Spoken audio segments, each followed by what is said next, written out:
Literacy assessment is a highly important part of the classroom because it helps teachers understand each student's current level of reading knowledge and skill, as well as track their progress over time. Teachers can use the information that they gain from literacy assessments to inform their instruction and help each student become a stronger reader and writer. One helpful form of literacy assessment is called the Informal Reading Inventory. So informal reading inventories, or IRIs, are informal assessments, and they have several characteristics of informal assessments, such as the fact that they're intended for a small sample size. So typically they'll be administered on a class-by-class basis to assess each student's understanding. And as you can see up here in the right-hand corner, there's a girl with a book, and that's to represent that the IRI is delivered in a one-on-one format. So it'll be the teacher working with one student, and then she does that with all of the students in her class, and that's her sample size. An IRI is criterion reference, so students' skills and abilities are compared to the standards that are on the assessment. So they're not compared to the larger, statewide group of students, but it's just their abilities compared with the standards.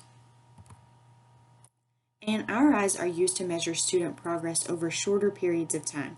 So it's not an assessment at the end of the year to check all of the understanding and skills that students have gained over the course of the year, but they're delivered periodically throughout the year. And because of that, teachers can use IRIs to inform their planning for daily instruction to move students up to the next level.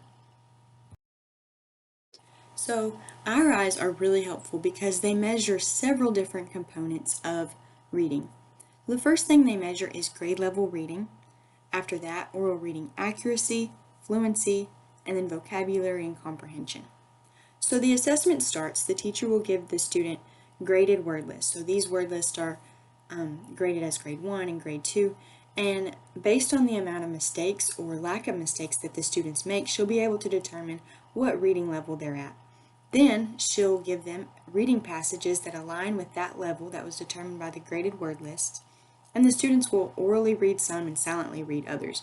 With the oral reading passages, the teacher will be able to assess the oral reading accuracy and the oral reading fluency of the student. And then after each passage, the teacher will assess the student's understanding of the vocabulary that was in the text, as well as the student's overall comprehension of the text. So the IRI really does help give a pretty full picture of students' reading comprehension and reading abilities. Some important things to know about an IRI is that there are several materials required. So these include graded word lists, oral and silent reading passages, teacher recording sheets, a timer, and a calculator. So if you look on the left-hand side of the page, you see several different forms, and those are just some of the forms that you would need for an IRI.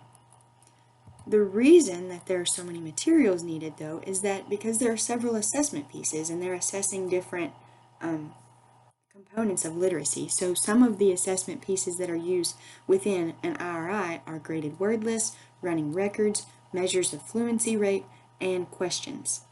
And those questions are going to include several different types of questions. So it'll include literal, inferential, and vocabulary related questions to get a fuller picture of students' reading comprehension. If you would like to learn more about informal reading inventories, these are some resources that I used, and I think that they contain some helpful information. Thank you so much for watching.